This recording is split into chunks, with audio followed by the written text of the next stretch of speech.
David, so nice to have you here. Thank you so much for coming. Thanks for having me. Yeah, I mean we've spoken before, we worked together before, but yeah, never really informally. It's usually dailies and kind of what's next, what's the shot, what are what's the director want? Yeah. So yeah, it's good to talk about something different for a change. And I really love your setup there with all the the Star Wars and is that ET or what is it there? Um, No, no, not ET. We got like a TIE fighter. We've got some like a Minecraft block, the ISS. I don't know. right. Lego is one of my like sort of spaces. Yeah. Where you can get your creativity out without having to worry about a deadline or even coming up with the idea because it's instructions. Yeah, and you know what else? You kind of like my all my kids like Lego, but my eldest in particular, he really likes it. I think because like you just said, he doesn't have to like really think about too much, and it puts him in this zen state where he's just like, okay, this block goes here, this block goes there, that block goes, so he really loves it. He's like, Mama, I'm too old for the kid ones now. I want the adult ones, like the 18 plus. And I'm like, okay, those are super expensive, but okay. Um, Yeah. okay, so because even though we've worked together, I don't really know a lot about you. So, what's tell us about your upbringing? Was there any spark of creativity that happened when you were a kid, or maybe a teenager, that brought you to the film industry that inspired you to be an artist? Yeah. I mean, it's funny because I actually grew up in a pretty creative household because both my folks have been either directly or tangentially related to the film industry like for their whole careers. So my mom is an actress slash director and my dad's a musician slash composer. So like they've worked Wow. yeah, so it's one of those things where like growing up it was like we were often seeing like, mom in a play or like, seeing dad's music in a play and like so I feel like the idea of art being in my future was almost guaranteed. I'm not big on public speaking, so I feel like acting wasn't for me. And although I love music, I'm not like incredibly musically talented, to be honest. So I was like, where is this going to go? And I kind of ended up being like, from an early age, I absolutely loved fooling around on computers, not even doing art at the beginning, just like messing around, tinkering and stuff. It wasn't long before I found out you could do art on computers and from that on point on it was just a case of what kind of art am I going to be doing for a job. So like when I was in school like I was fooling around with like web design and like I went to Concordia University with like a very kind of broad degree. My degree was in digital image and sound, which is like kind of like what does that mean? And that was kind of by design because like I didn't know exactly what I wanted to do. And I played around with like, industrial design and vents and things like, and eventually ended up in 3D and loved it. And it was just a case, basically a question of whether it was going to be like games or VFX or animation. Like, it was just like at that point it was like finding exactly what it was going to be. And yeah, ended up being VFX as it turns out. Wow, that sounds amazing. So, and how did your parents feel? I mean, this is really the best of both worlds because you're an artist, but you're also, you have a quote unquote real job. So, I Yeah, I mean, mean, your parents must be really proud of you for striking that balance. Yeah, I mean, I would think so. It is funny though because like I feel like when they first were like saw me fooling around on the computer all the time, I don't think they understood. Like it was like fairly early days for like CG. Like obviously Jurassic Park was out and like there was things that were CG like Toy Story and things like when I was a kid, but like the path to that was not clear to them or me to be honest. Like I didn't know what I was doing. I was just being a kid and fooling around. So at first they weren't super receptive. Like they were always extremely supportive, but they were like, "But you need to, make sure you're doing well in math and stuff." And it's funny because of course now I use math all the time, but as a kid I was Yeah. like, "Wow, what do I?" What do I need math for? Yeah. Oh, it turns out dot products and vector, things. Oh, suddenly it's really important. But Yeah, because even if you're automating parts of it, you still need a fundamental understanding of math and how it all works and how things fit together. So, yeah, but yeah, so yeah, they saw totally. you. Yeah. they eventually, obviously, they saw where it was leading, and of course got 100% behind it once it was kind of clear what I was going for. Like once there was a degree that I was actually going to be doing in this vein, they were like, "Oh yeah, cool." But they were always supportive. It was more of like, like what are you doing up there in your computer? Yeah. Yeah. You're a producer, and I feel like that side of like the VFX pipeline is like that skill is like artists always aren't good at that. Like, I'm sure as a producer you're used to like, so how long do you think that task's gonna take? And like, Yeah. oh, I don't know, like 2 days or 5 months. So Yeah, like, when I was facility side producer, I that was those but whatever. I love that anyway. I love talking to just to see how it all fits together, talking to the artists and saying but yeah, the like deer in headlights when I'm like when I used to be there and say stuff like that, like, okay, so how long do you think this, how many people do you think you'd need? And, like everything, and we do it too, everybody does it. You just kind of guess and you make it up because you can't predict the future because you're not some quantum robot from the future, just, that knows everything. You're a person. So, but yeah, that used to be those conversations sometimes were really tough because it's like, okay, well, can you guess? No, well, not really because this, because that was like, okay, I'll guess then. Um, yeah.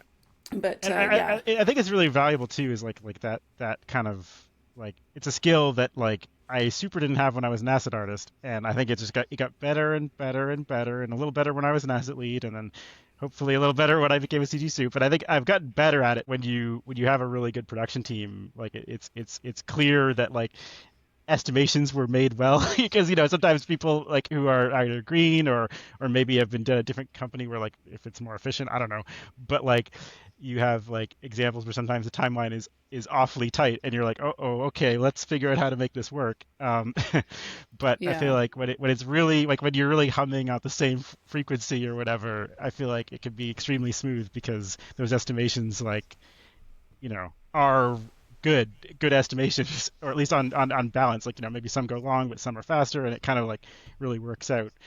I don't Yeah. know. Yeah. Well, like, say for the average person who may be listening, shout out to my mom who listens to all the episodes, but she's a good litmus test for, like, what people know and don't know, who aren't in the industry. Can you just give a quick blurb about what a CG supervisor is and what you do? Sure. Yeah. I mean, like, it's kind of like you're technically like, I mean, in terms of not technically as in like in an ethereal kind of concept. I mean, like, responsible for the technical side of anything that's going to be in 3D at some point. There's obviously 3D in comp and it gets fuzzy, but that's a sort of the quick back of the napkin version I give to my relatives too.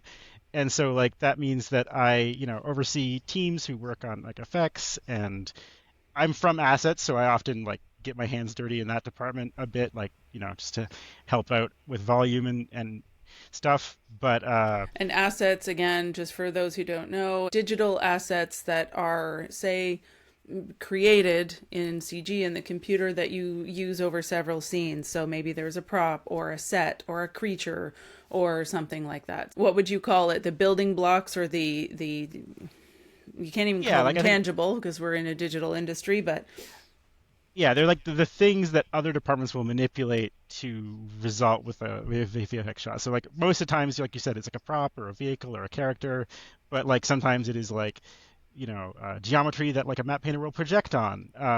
right. Depending on the DMP artist, map painting artist, they will sometimes do their own projection geo. But I've definitely worked on like shows where like if it was an extremely complicated thing to project on, we would provide them like a basic shape model to Yeah, it paint depends over. on what it is and what the camera's doing and all that stuff. I mean, if it's pretty Mhm. planar, then you might not need it, or they could do like a 2.5D thing, or it's just like everything, every shot, it really is totally unique.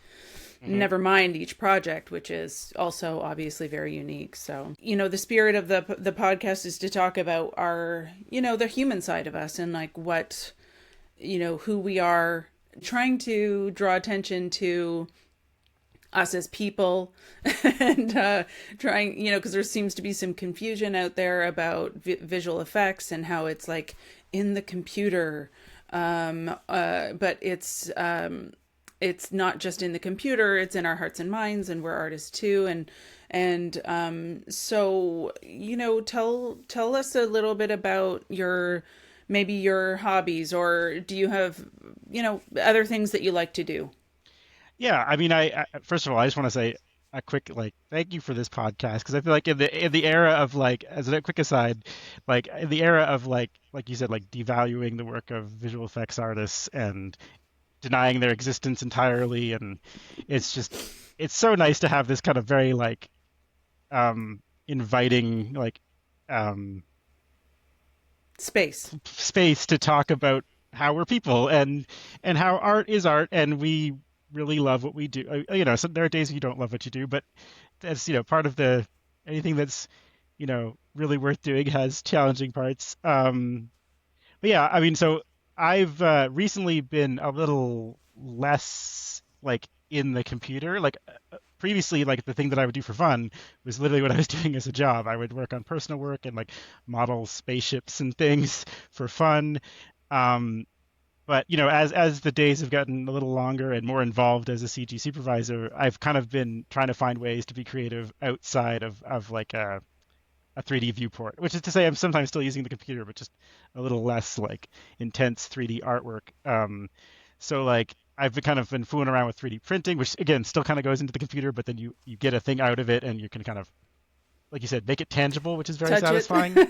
Yeah, so Yeah. like making like in the lockdowns, I got very into Adam Savage is like a famous VFX person who worked on Mythbusters, and people probably know who he is, but just because we're talking to a broader audience potentially, so he's like sort of a legend in the industry, but he has since retired from like, visual effects, and he has this little like maker cave where he makes stuff.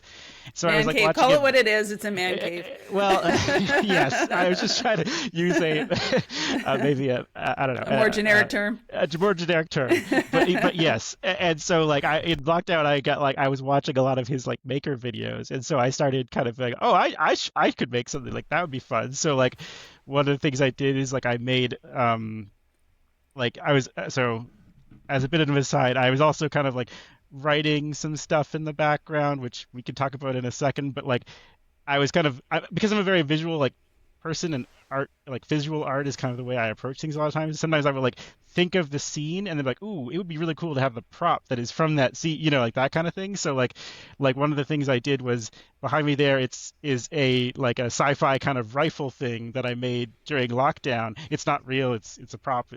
And gun control is good, and I don't want to get into that whole business, but like it was it was a fun little project, basically It's like pretend. It's pretend. it's It's tangible, pretend but pretend. Yeah. pretend and like because I was watching so much of Adam Savage's builds, like where he does like really incredible props that are like indistinguishable from a real thing, and so it was just like a fun like combining 3D printing and then like painting and like making it look dirty and worn and all that sort of stuff was a lot of fun.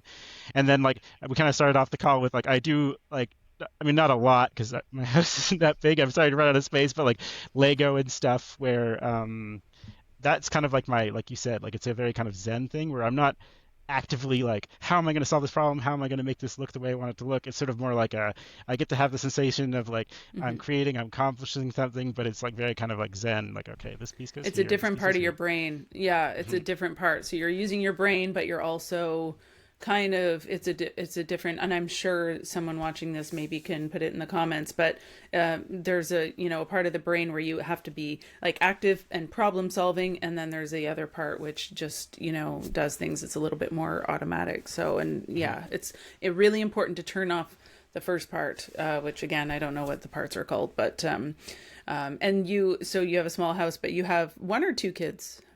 One kid. Yep. Oh, you have one. Okay. Yeah. Yeah, And so yeah. she's amazing. She's coming up on 3, and she's just the funniest little kid.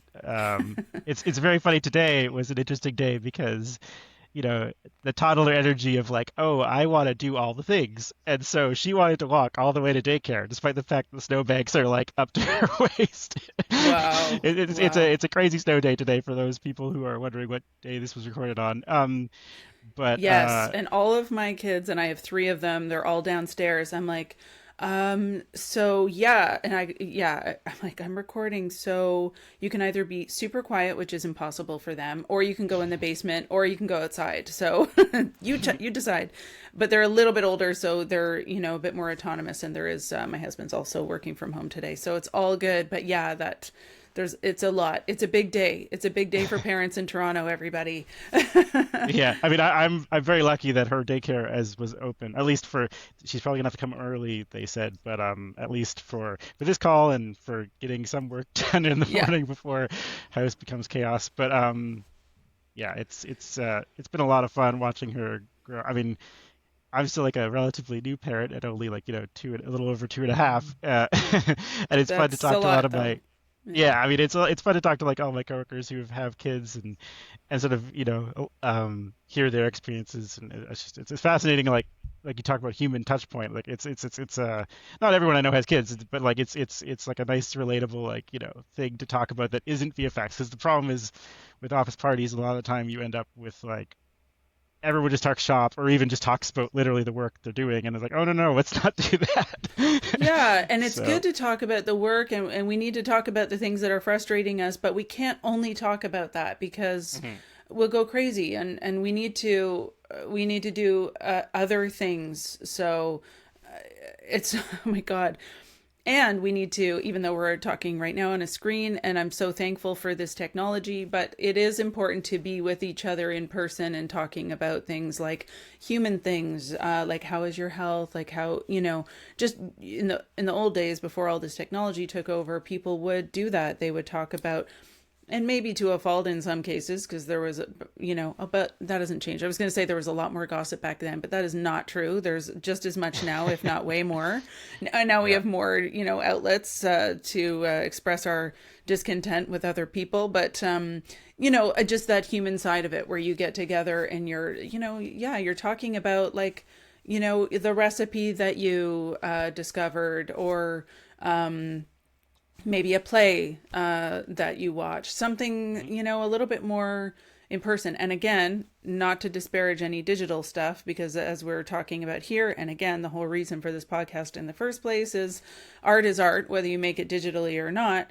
But Mhm. it's also nice to have a balance. It's nice to do other things. So, but you were saying, so you started writing a bit in the pandemic, or when did that start? Yeah, so I mean, I started right. I mean, it's funny because like the thing that this prop is from ended up being a very different thing eventually. But like there were like ideas forming. Like sometimes it'd be like I just think of an interesting scene that could play out, and it wasn't like a full story or anything like that. But then um, around probably like 2021, 2022. I started writing like an act, like sort of tying these ideas together into like a longer form thing. And I mean, speaking of how like the work affects us, I feel like sometimes it's like those kind of outlets can also be a way of you kind of like processing stuff that's happening.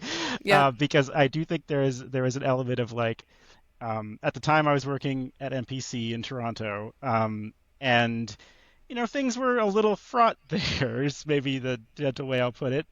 Um, and I feel like that gave me like the sort of like, I mean, I think everyone in the Toronto studio was excellent, like just great human beings, really awesome people, but there were control coming from elsewhere that was Elsewhere. Yeah. not necessarily the loveliest people that I would love.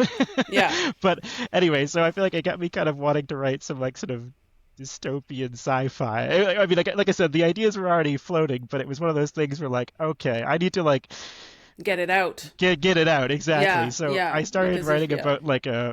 about like this pilot who had basically been screwed over by her employers and now is like running across like thousands of light years, and then as the driving force, like she's trying to find out what like evil plot her former employers were up to. But it didn't start exactly that. It was more just like this pilot who has been screwed over by a corporate overlord. Like it's kind of that's where the soul of this story came Hmm. from. Um, I mean, Interesting. I was thankful. I was very lucky that I left NPC like just before it all kind of Before it fully crashed imploded. down. Yeah. You left the But Death Star. Yeah, exactly. before. Flying away with the giant explosion behind me. Anyway, I mean, I knew a lot of people who were still there, and it was tough to watch because, like, Yeah. some of them were not as lucky. I mean, many of them have landed on their feet since then, and it's really great to see. But Yeah. it was a bit of survivor's guilt on top of all that, and I think a lot of beats in the anyway. So all that to say, it got longer and longer and longer, and eventually I was like, this is kind of a novel. Like it's not done yet, but it's like 100 pages long, and I see an end that is like maybe 200 more pages away, and so I kind of at that point I feel like I had this kind of fixation. It was like, oh, this is suddenly exciting. This is not just me goofing around, with ideas. Suddenly, it is like forming into something, and I think that's a really interesting thing about writing that you don't necessarily get with like digital art, where like with digital art, you kind of like you may like obviously it comes alive as you finish parts of it, but it is very kind of like I start with like a sketch, or different people work differently, but like I start with like a like really crappy sketch or like 3D mock-up, and then kind of like okay, now I have to work on that part, and then I work on that part, and then I work on that part, and eventually there's a pretty image at the end, but or hopefully pretty at least. um, but with the book, I feel like it's so ethereal and like could be nothing, could be something until it's like, oh, suddenly there's all this creative momentum behind like a big. Not, I mean, the story isn't. It's It takes on a life of its it own takes on a life of its eventually. own, and like Yeah. yeah, I think that's the other crazy thing is like watching characters become who they are like in front of your Yes. eyes as you're the one making it. Like it's just kind of a fascinating experience. So It's wild. Yeah. I got bit by that kind of creative energy very hard. And so like for the last like 2.5, 3 years, that's kind of been my main creative outlet. Like I've done, a bit of Lego here to decompress and, other things in my life. It doesn't like every spare moment, but it's kind of been what I've been doing. And eventually I published.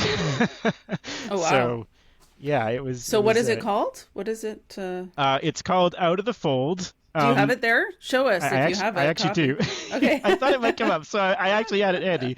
But it's called Out of the Folds. Whoa, Um, cool. and yeah, it's published. I actually it was that was a whole other, speaking of creative like outlets, I think part of the other great thing about writing a book is that there are so many facets to it that like when you get burnt out on one thing, you can kind of like change tack and totally do a different thing. So like Yeah. for me, when I got sick of editing it, I would like work on the cover art or work on like there's a map inside. Like it's it's a kind of a dirty book, obviously it's a sci-fi, so I made a map and No, maps are amazing. I oh mean, yeah, I love a book with a map in it. It's like one oh of those things that I'm yeah. like, Or you know what I really like too is I don't know if he did it or if someone else did it, but one of my favorite books of all time is, even though I can only read the translation, is 100 Years of Solitude by hmm Gabriel Garcia Marquez.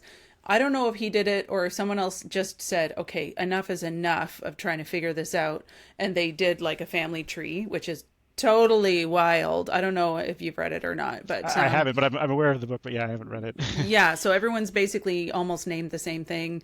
There's Mm. 100 years, in the book, but it like all the generations. But it's not just like it's not just like one generation per, right? It's like intermixed generations, and then these 14 sons come back from another illicit marriage or whatever, and then this guy comes and they're all named the same thing, and then you're like, wait, who is this? Oh, he's the name the same as that. And then but I mean, it's just so beautiful because it's like a mad, first of all, it's magical realism, so it's totally mad anyway, but it's just keeping track of it all.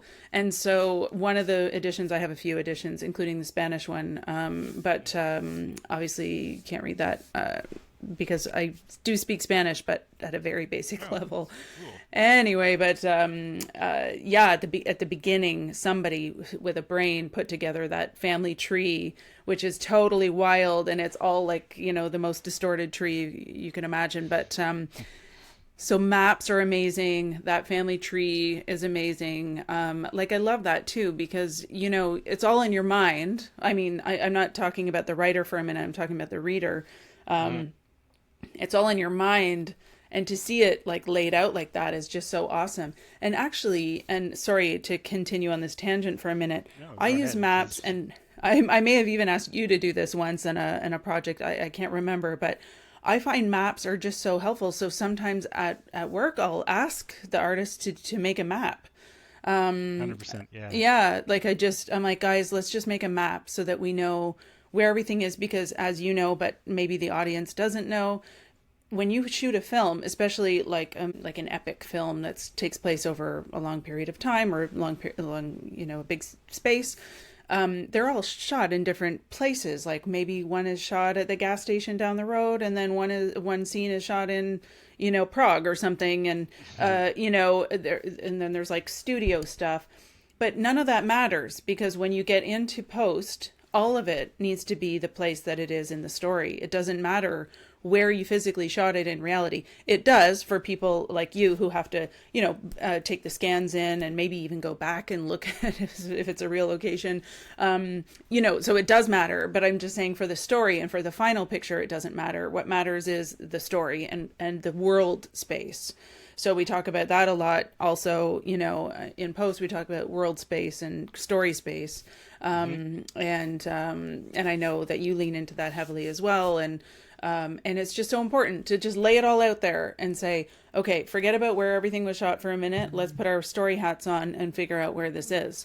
Because often people don't know. I mean, the showrunner sometimes doesn't know, or the director knows, but maybe he's busy or she's busy. But let's be honest, it's usually a dude, and they're somewhere else, and you're like, wait, let's just figure this all out. So that was a long-winded way of saying thank you for putting that map in there, and I look forward to seeing it. Well, yeah, it's one of those things where like I really wanted to do it for fun. The Yeah, thing I was really like I really wanted to make sure though was that the story was like digestible or understandable without the map, because I feel like those things are like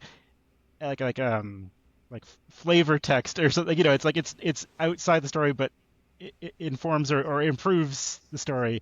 But so like when my like in terms of like how I don't know how many people have thought about writing a book before, but like one of the things that's vitally important is like once you've got like your version one draft in hand, like the first thing you need to do is show it to a couple of like trusted friends, which in writers talk are called beta readers. And so like I wanted to make sure that like my beta readers read the manuscript with like none of that extra content. First of all, because right. it looked very primitive and terrible at the time. Like I had just had it like drawn it down to kind of keep it in my head. So I was like embarrassed showing it, but also because like I wanted to make sure that like if they had any confusions or problems with the story, or is that the same person, or like that kind of thing, like Right. without like a codex or a map or anything like that, like make sure the story makes sense. And then like it's just fun to kind of go well, here's a fun example. Like one of my favorite special features in like physical media, which is kind of a thing that's going away a bit, which is sad. Like the special features, I think are something we need to bring back. But that's I know, so much fun. another rant. But like one of the things that I love is there's a movie called Master and Commander: The Far Side of the World with Oh yeah. Russell Crowe, and yeah, Yes, yeah, love that movie. But anyway, the yeah. special features of the Blu-ray have an option to. Whenever the ship is at sea, it keeps like a little chart, like a picture-in-picture of like a chart of South America as they like go No around it, way. Oh, which that's is neat. super fun. And then like That's it's fun. like they go, oh, they've gone like all the way down here. Oh, now they're next to Brazil, and then they go around the Horn, and now they're at the Galapagos. And it's like so like that was kind of how I wanted to have it, as like you can watch Master and Commander with no map and just be like, this is an amazing like story told and well acted and amazing visual effects, by the way. But all that to say, it's it's like this added bonus that makes it even more fun if it's your thing, at least. And So where did that's how they I shoot treated the. that? Sorry, because I haven't watched the making of that. So it's funny you say, they're going down around South America and everything like that, which of course they're not, right? Yeah, It's for yeah. pretend. They're in a parking lot somewhere. But where was that shot? Do you know, or in I, what? so I know that they actually shot some stuff, like they shot some plates on actual Galapagos, but obviously you can't shoot like a full film crew on Galapagos. So one of the fun things they did was they shot in Mexico, and one of the real big VFX challenges, because there's a really good breakdown. I think it was on YouTube. It wasn't even part of the um, The Blu-ray. um, the Blu-ray, but there's a really great breakdown where like the guys go into like how Mexico looks very different from the Galapagos. Galapagos has this like very sort of stark volcanic kind of vibe, and but then they had to basically like either put because it's Galapagos is like a few islands, and so like they had to like in shots when they were on the coast like they're like in story space, like you said, in story space, like in a specific one of the islands of the Galapagos. So if you're sitting on the beach or in the cove on that island, you should see the other island like off in the distance. So like it's like Right. putting the islands at sea, changing the coastline to be like more Galapagos-y. E. But anyway, it's a fascinating watch. I don't remember what the channel was, but if I can remember, I'll send Oh it to yeah, you. You can send put it it to in. me. Yeah, I would love Um, to. I would love to see that because I just find it fascinating because they probably the ship. I don't know, but I'm guessing that the ship, if they used a real ship at all, I'm guessing it didn't move, and or they so used some for wide shots or something. So the crazy thing about that movie is that like they made the surprise, which is like the hero ship, the main character's ship in that movie. That was a real ship. That was a full rigged real sailing ship that I think A sailing as well, like it went on the yeah, water. they Oh actually wow. went on the water, and like a lot of like the background like I guess what you'd call them as extras were actually like real sailors sailing the ship, and the actors are just there to be in front of them. Um, That's and amazing. it's pretty crazy. And like some of the actors got like training on how to like refin a sail and all that sort of stuff so that like they could do things and make it look believable. Yeah. And then Instead the of other just like ships, miming, like yeah, yeah, yeah, it's always which funny when we've like all you can seen. tell, Yeah. speaking of like my parents, one of the things that is always very funny is my dad like hates it when actors pretend to play instruments because he knows how to play like several Yes. instruments, and also even if he doesn't know how to play that instrument, has worked with so many musicians that he knows like what it should look like. Yeah. And every time you have like a person kind of like on a Yeah.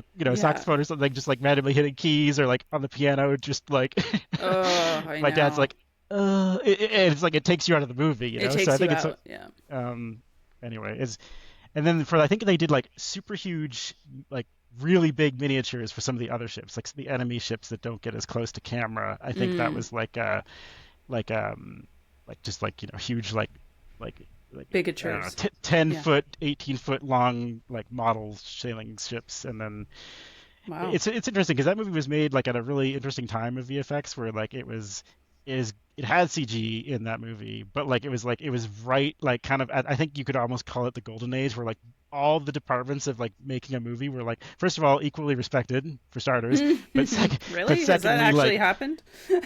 well yeah I guess I shouldn't say that. I'm sure there's people who worked on Master and Commander who were like but like at least like they had a whole breakdown of how they used CG and it wasn't like a thing they hid like Oh, wow. Look good for yeah so like them. yeah exactly it's one of those things where nowadays is like a rarity like I mean it's like it's getting I don't know if it's getting that much better but it is I think there's like It will get tr better. We're making it better. We're going to make it better. yeah well first of all with this podcast for sure but I think also you see some trends that are like are what's the word I'm looking for like hopeful I guess where like a lot of times you see these days where like shows will have like the main cast do like the gray ball and Macbeth chart things Oh, like I saw and that. and you're just Yeah, like that was oh so that's neat. nice that they're actually like admitting that VFX have to happen on the show. That's Well, yeah, I saw that. Well, Jeff Bridges, he did a book. Maybe he does a book for every movie. I don't know. But some friends of mine and colleagues worked on one of his films. Derek Lang, who's a bit of a local legend here in Toronto, anyway. He's an on-set data wrangler. He's a really interesting person to talk to. Anyway, shout out to Derek. He was the main like gray ball person on this movie and but we also had this hat like a gray hat that instead of the gray ball it was a hat so that that's you awesome. don't yeah so that you don't get in the way like your own shadow doesn't cast onto the ball. Anyway, he did this photo book, and Derek was in the photo book, holding the gray ball in some cases, but wearing the hat in other cases. But that was a long time ago. That was at least 10 years ago now. Mm. But yeah, I'm glad that he didn't like it wasn't even a thing. It wasn't even considered like, oh, let's hide the fact that we have visual effects on our show. Like it's just silly to do that. I mean, why, you know? Yeah, it is very like I said. I mean, I think it is one of those like weird things where like if I think it comes from a place of like misunderstanding or like not understanding, where it's like they if they don't understand it, then they don't want to admit that something happened on their movie that they don't understand. Like they want to pretend that they had full maximal control over everything that the director did. And Yeah.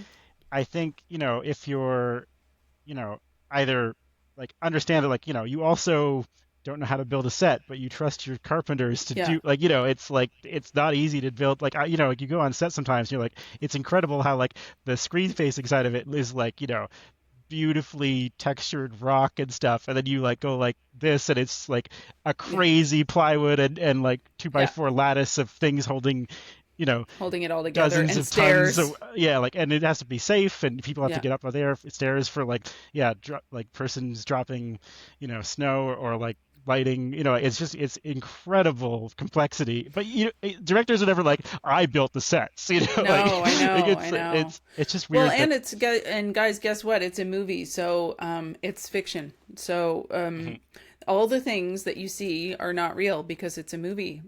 mhm, You know, like it's a movie. It's made up. So what matters most is, where it came from, which is the human spirit, the human soul. We're all coming together, building something cool. And it doesn't really matter because, meaning how it's made is super cool, and I love to nerd out on that stuff, but what matters most is that it has been made. And I mean, why is it a controversy? I don't know, but and let me ask you this, because I am also a writer. So I submitted a screenplay to a story editor just yesterday. oh awesome, And thank you. love to hear that. And so and it occurred to me yesterday, because I was making some final little tweaks before I sent it to him. And of course, he's the only person I've sent it to so far, because it's like I just finished it, so I just sent Mhm, it to the first story editor, just to get, and I guess he would be considered a beta reader, but mhm, because sometimes if you send it out, then people, like for instance, like to a contest or something like that, it could go other places, because when you sign. But I wanted to not do that. I just wanted to go to one person, get some feedback, do some tweaks, maybe send it to another, like a second story editor, and the most important thing for me is not to send it to a friend, because I don't want them to feel bad if they have bad notes. Like if there are terrible notes, I want the terrible notes. So yeah, I anyway, think yeah. there's a crazy trust with your beta readers where it's like you have Yes. to like tell me the I need to know. Need to know. Yeah, I need to know. Yeah. But it occurred to me yesterday when I was doing those final tweaks, and sending it to him, I was like, wait a minute, this is all so cool, because like I wrote this whole movie in the computer. Like this is also digital. This is also CGI, because I made it in the computer. Like it's Yep. computer. I didn't use AI. I didn't use, like, I mean, of course, I'm sure some of the software has some hidden AI, but like the words I wrote from my mind. And I do have a whiteboard here, which I won't show you because the rest of my office is a mess. But Yeah, it's the, like the very code carefully the, framed. the code of clean and tidy. Yeah, yeah, exactly, Yeah. Yeah. exactly. But there's a big whiteboard beside me, and I use that. I jot down my ideas, like by hand, I guess, if that matters.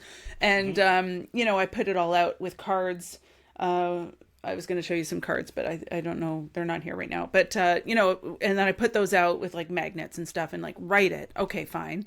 But the actual like writing of it, I write it in the computer. So, and I'm sure you wrote your novel in the computer. Yeah, so it's funny actually because I wrote a large part of it. Like this is like I feel like writers are going to be like, "What?" I wrote a lot of it on my phone, like tapping it out with my thumbs, Oh, which interesting. because it actually started like the very very first words I wrote that became Out of the Fold. I was just tapping away. Again, another example of me just like goofing around, wasting time. I was on the streetcar, like going home from MPC, taking the horrible Bathurst streetcar. With anyone in Toronto knows, it's like the worst So streetcar in the you, universe. so in other words, you had a shitload of time.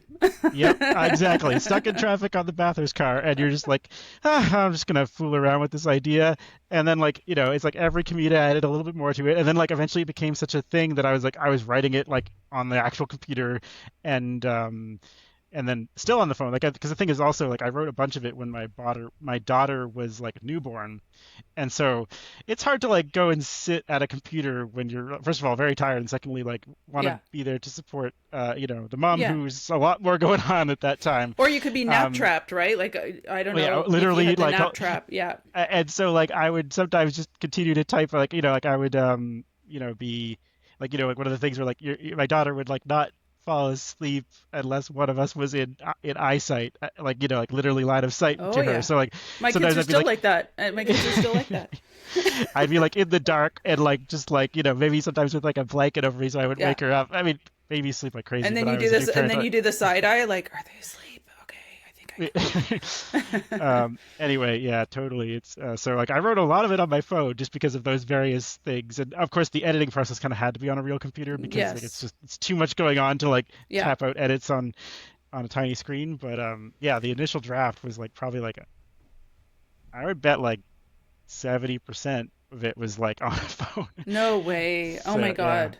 So, crazy. okay, so talk about that for a bit more because look, like so many people, and I've talked to a lot of people who really have a story to tell, and who really want to just start. Like I was saying the other day, and I posted a little clip about this, but there's a real power in just starting. So if you have an idea, if you have Totally. something that you want to do and you're like, oh, but oh, I don't feel inspired, or oh, this, or oh, I'm tired, or, and a million excuses, not excuses, but I don't know what other word to use, but just things that you say to prevent you from doing it. And we could get into a whole host of psychological reasons for that, including generational trauma and all kinds of things, stories that we tell ourselves about how we're not good enough and we don't want to because of XYZ, and a lot of, subconscious biases we have against ourselves, and how, our brains are wired to keep us stuck. Like they literally are. They're the way we've evolved over time is that it's safer to be, hiding in a cave than it is to be out in the world because there's like saber-toothed tigers and stuff out there. So, our brains are literally wired to make us feel sick when we start to change something. So, but there's so many people who are sad about that, who want to fight against that, and who are having trouble just starting or just doing the thing that they want to do or that they're dreaming of doing and like haven't been able to do for whatever reason. So, I mean, what advice would you give those people to just start? Yeah, I mean, honestly, like what you kind of said it, like just start because it's one of those things where I have like a graveyard of abandoned projects, both like writing projects and like VFX things, and like so many like side personal work that I kind of like. Oh, this is a fun idea. Let's start fooling around here, and then I'm like, it's not really what I'm feeling. Toss and then never think about again. Um, and I think it's just a case of like you start and you kind of keep going and just like and the thing is like take a break. There's no rule that like your book has to come out in. I mean, if anything, that's maybe a problem. Is one of the things like the biggest challenge of me like actually putting the book out was like there was no deadline, and Yeah, so much of no my like deadline. of my work was like is deadline focused, right? Even when you're doing art you really love, it's like there's probably a producer saying, well, we have to show something to client in 2 days, so Yeah, so do it now. That's what and I everyone needs is a producer. 100%. And there's actually a funny anecdote about that because when I was telling, I think a person we both know, but for other people, shout out to Caitlin Foster, who's an Oh yeah. amazing person and a producer, and we worked together. Well, all three of us worked together on the last movie we all did together. But I was telling her about the book, like when I was like really close to done. Like I was starting to like tell people almost as like a force because like, oh, now that I've told people, it has to come out because otherwise Yeah, it'll you be really have to. silly. Yes, if you tell people, right? If you tell people, then it becomes real, and then you have some like self accountability, right? People are starting to ask like, so what's happened with that book? I thought you said you were writing a book, right? Where's that book coming out? That kind of question. And I was telling Kate, and I was like, man, what I need is a producer because the problem is I can edit this book forever. Like I could Yeah. like tweak every Yeah. word like 15 times, and I feel like there's definitely passages before. Like I'm very happy with it now, but like there were definitely passages where like I would like edit a line, and then I'd come back to it 2 months later and edit the line back and realize that like, oh no, what am I doing? So like I Uh, showed it to her because she actually was like pretending to be the producer. She was like, all right, well, I'm going on vacation for whatever. I can't remember, two, like 2 weeks or something. When I come back, I want to see it on Amazon. And I was like, yes, that yes, sounds like ma'am. something she would say. Yeah. 100%. And like, and I was joking to her like I really needed that little producer energy, like just the little push over the Yeah. last hump, because I was like just so nervous about like putting it out because like I'd put out lots of like personal work in the past, like on social media, just like, oh, here's a cool thing that I made, but it was always just like here's a fun thing that I did. But Yeah. this is the first time I'm putting something out that I'm like, here's a fun thing that I did. Also, please spend $20. Yeah. So it was Yeah. a little bit of like I was very nervous about it better be good. If there's a spelling mistake in here, I'm gonna just like lose my mind. So Right. Right. it was very hard to Did make you that hire last an jump. Did you hire an editor for? So I actually didn't. I looked into it, but because it was kind of in this like, I mean, I feel like if I wrote another, I want to write another book. I have ideas for the second one if we're getting, but when it's in that sort of hobby state, like where it's like you're like I'm doing this on my spare time. I have a job that takes up a lot of time. Like it's pretty hard to like justify because like edit and like their services are incredibly valuable. Like I hated editing because it took me forever, and I read the book like I don't know like 50 100 times, like Hmm. editing stuff like over and over again. And so like an editor's input would be invaluable. But the reason I didn't was just because like editing this book is about 100,000 words, and that works out to be like around $1,500. So it's not nothing. I could afford it, but I just felt like okay, like, and maybe this is just one of those things like you said, like it's like you always are trying to like like put yourself down kind of thing where like I'm like, oh, this thing's gonna sell like 20 copies, why am I spending $1,500 on a thing that's like it's just No, like a you very have to like defeatist. visualize. I No, know. you have to not do that. I agree. And Bad, bad. that was a mistake on my part for sure. But it's so if I wrote another one, if only for my mental sanity, I would hire an editor just because because it was a horrible experience. Well, But and also you need to kind of remove yourself, and this is why for me there was no hesitation, but also a mhm, screenplay, like a proper story editor, yes, I guess is around that, but just to get initial notes, like a 5 pager of notes, and mhm, it's called a read, like to mhm. get a professional reader for a screenplay. It was $200, and from a highly revered person that my script writing coach had recommended. So I was like, well, $200, like that's a no brainer to get five Yeah. pages So of notes. I mean, I mean, I did do stuff like that. So I guess okay, like, in terms of like professional editing, I did hire a couple like literary agents to like they don't read the whole manuscript because that's the part that becomes expensive. But like oftentimes like when you're trying to like sell the book, the thing that they're going to want to see is the first like 10 or so pages yeah, or 50, depending on the person, but yeah, or the company. But so I did hire a couple different people just to get like two opinions and kind of see how they contrasted for the first 10 pages, and also my query letter, which is a whole other horrible thing that is it's if you want to talk oh about my things that are like god, creatively yes, draining, is like the process of trying to sell your book to a world that is, I mean, and I don't blame the agents because like they're inundated with like thousands of like AI generated manuscripts like every day, like it's oh my god, it's imagine, crazy. Like I feel imagine. so bad, like you have to like pick through the muck to find the one golden story. So like, You should have to sign some kind of letter to say this was not generated by AI. People don't and want so, AI stories. People want human stories. I'm sorry, but absolutely agree. But yeah, some agencies will like 100% say like you must like certify like legally sign this document that says there's no legally sign the AI, document. Yes, because they exactly. could they're talking about liability, right? If they try and sell this thing and it turns out you've like got something in there called Darth Vader, then then Yeah. that suddenly won't be sellable. Like so it's definitely like a lot of agencies will literally say like we won't accept anything that was using generative AI at all. Like Yeah. even if you like wrote it and just used it to clean it up, they won't accept it. And for the record, I did no AI on any like all the cover art, all the internal text, everything was without any AI.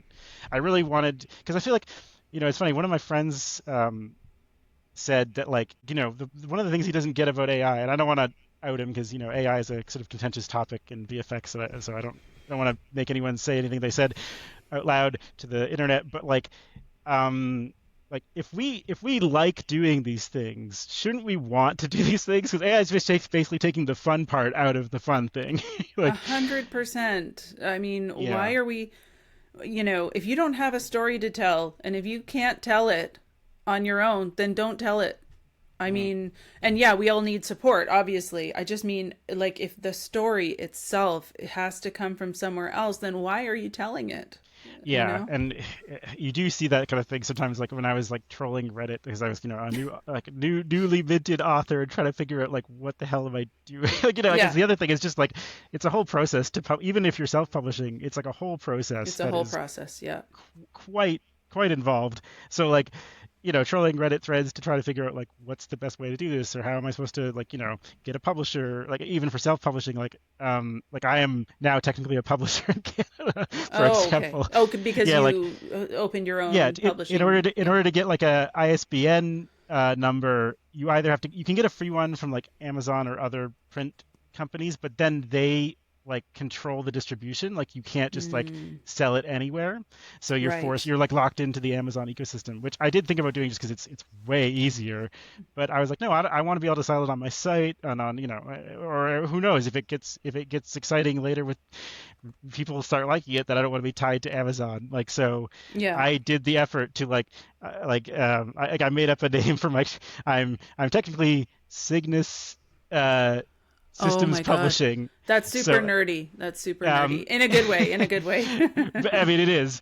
So I had like made a company and signed up with like Archives Canada so that I could have like my own ISBN prefix. Like it's a whole thing. Wow. Wow. So So that shout out was everybody who has like a really cool sci-fi book. Here's potentially your new publisher.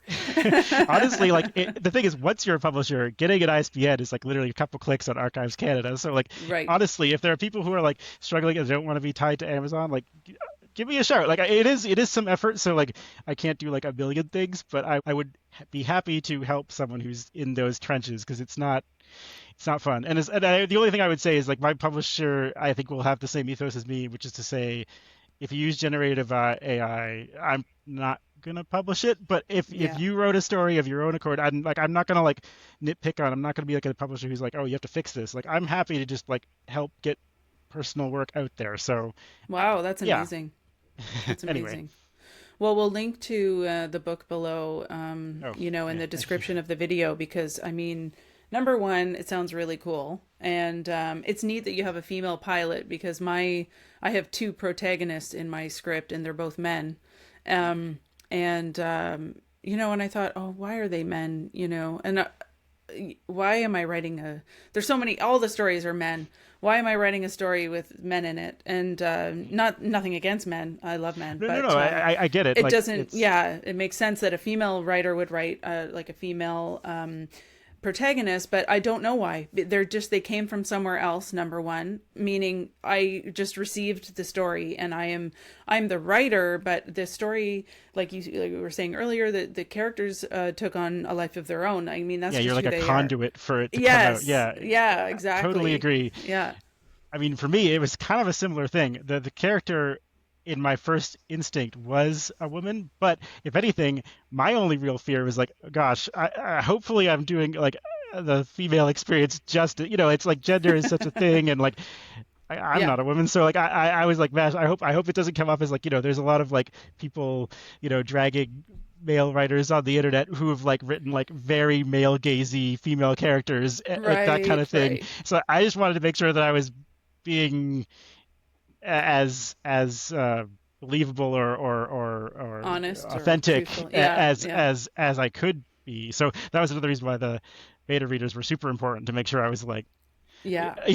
not being stupid What or about your ignorant. wife? What about, did your She wife was read it? literally my first beta Okay, reader. there you go. Jenny, my She wife. of all people would be like, this is bullshit. Oh yeah, and there So, were. I mean, frankly, I was very touched that there weren't too many notes on like the female side of it, but she was a good editor, and so she was not holding back. Or like this part is dull, or this part is you know very confusing. Like wait, so who did that? Like I literally don't know what happened. Like she right. was not holding back, so that was very helpful input. But yeah, it was. And there was a couple things. There was Yeah. zero things, but it was definitely invaluable criticism. Yeah, some things, and I was at this talk with Margaret Atwood, I don't know, a year or so ago now, and she was talking about this very thing: men writers writing women characters, and she's so funny, and she's so dry, right? Which she just says stuff, and now she doesn't give a fuck. I mean, she's Margaret Atwood; she can say what she wants, but just the way that she is, like her delivery is just so dry and to the point and like matter of fact. Anyway, so she was talking about this whole phenomenon of like men writing women characters, and she goes, yeah, I just sometimes I just don't believe it. And I'm paraphrasing here, but she goes, for instance, in some of those scenes where a woman is doing XYZ, put example in there, she's like, where does she, where's her purse? What does her purse look like? We don't just like leave the house, without things. We carry a purse. We need a bag of some kind, or we need at least deep pockets, or you need to know that women are different. We're different. Yeah. So, but the way she said it was like in her, she talks kind of like this, so just the way she said it so dry was really funny. Yeah, Margaret Atwood is great. Like national treasure for sure. Yeah. Like apparently she was telling this story, and again I'm paraphrasing. She went up to these guys. There were two dudes in a grocery store complaining about their dishwasher and how it didn't work, and she was just there shopping. She lives in the annex or whatever, here in Toronto, but she was like grocery shopping, and she overheard them talking, and she just stopped, and she goes, have you changed the filter? And they both look at her like, I don't know if they knew who Margaret Atwood was or not, but like she just straight up gave them like dishwasher advice at the grocery store. It was so funny. And again, like her dry monotone voice, like, oh fuck, I was Oh my laughing God, so can you hard. imagine being like at the grocery store and Margaret Atwood says that to you? It's really like, oh my goodness, that'd be so funny. Oh, it's Uh, really funny. But yeah, anyway, okay, well, we should wrap it up. I mean, I'm sure you have unlike yeah, me, you other, have an actual job to do. And I have three children who they got sick of the basement, so I'm hearing them running around everywhere. So I'm sure they need something. But look, I'm so thankful that you came, and I'm so glad that you did the thing. You wrote your book. It's out there. We'll put a link in the description, and to everyone out there who has an idea or a story or a project that they want to do, just do it. Like, just go just keep and at it. It's just just a keep little at it. perseverance, and Yeah, that's one the day other you'll thing. have. Little by Yeah, little, and you can do it. You can write a book on your phone if you want. You can just do it, and instead of scrolling or instead of like social mediaing, you can just like type your ideas down. Or what I've heard people do too is you can wear headphones and just talk. You can, because nobody gets talker's block, and I'm sorry, I stole that from someone and I can't remember who, but nobody gets talker's block, but people get writer's block. So if you just like talk your book into your phone, into the notes, voice notes, yeah. you type it, you just talk it into your voice notes and put your ideas down, get a whiteboard and just start, pegging things on a whiteboard. And it'll, if you just keep at it day by day by day by day, and on the phone, on the streetcar or whatever, then like you've got a project. Yeah, you'd be shocked how suddenly you have a thing that is, done, and ready for Yeah. the world. Well, Yeah. as much as anything is ever ready for the world. That's why you need Well, that producer energy. yes, yes, yeah, exactly. Yeah. But I will read it now. Now that we've spoken, and Oh, thank you. yeah, I can't wait to read all about it. And I won't give you any notes because it's done. Like, what's the point? But I'm sure it's Well, great. if you have any thoughts on any of the character beats, I would love to hear it. Honestly, like that's the thing that I'm saying to folks is like let me know what you think. And like in terms of like it sounds like the sort of silly internet talk, but like write a review or even just message me on my site. Like I think like those kind of engagement things are really first of all like helpful for my writing to improve, but also just so that like more people are likely to see the book pop up on their search results Yes. and stuff. And So is there so and also for note, speaking of notes and everything, will there be a sequel? Like, is this well, it is a sort of a franchise? standalone story in terms of it comes to like a hopefully satisfying conclusion at the end, but it also is kind of like it's not like a the end forever kind of conclusion. So Mm. I do have ideas of like where the character, like Hera, her name is Hera, where like her like career could go from here, and like I have the the framework of an outline for book two. It's very early because I like this book only I only released it like about a month ago, so it Take a is very kind break. of Take a mini exactly break. basking in the like I finished something, but I do have like excitement to kind of see where it goes next. So I think there's a good chance there could be a book two, but maybe don't hold your breath because it might take me another 3 or 5 years or Hey something. man, So whatever works, whatever yeah. whatever it is, then just go and do it. First of all, like I feel like having so relied on my beta readers now, it's hard. I mean, obviously you could like buy them a drink or take them out to dinner, but I mean, like you could like the act of beta reading is such a sacred thing that I think it's really important to like give back to the writing community. So if anyone wants Yeah. a beta reader, I'm here for that too. Yeah. There's like 100 books coming I your way. No. Okay. Well, okay, one 50,000. a month. Yeah, exactly. I will definitely do my darndest.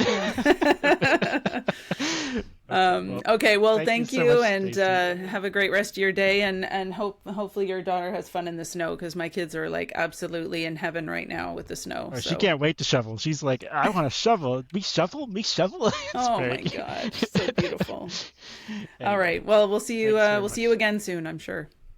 Right on. Thank you, Stacey, very Thank much for you. having me. Thank you. Thanks so Yeah. much.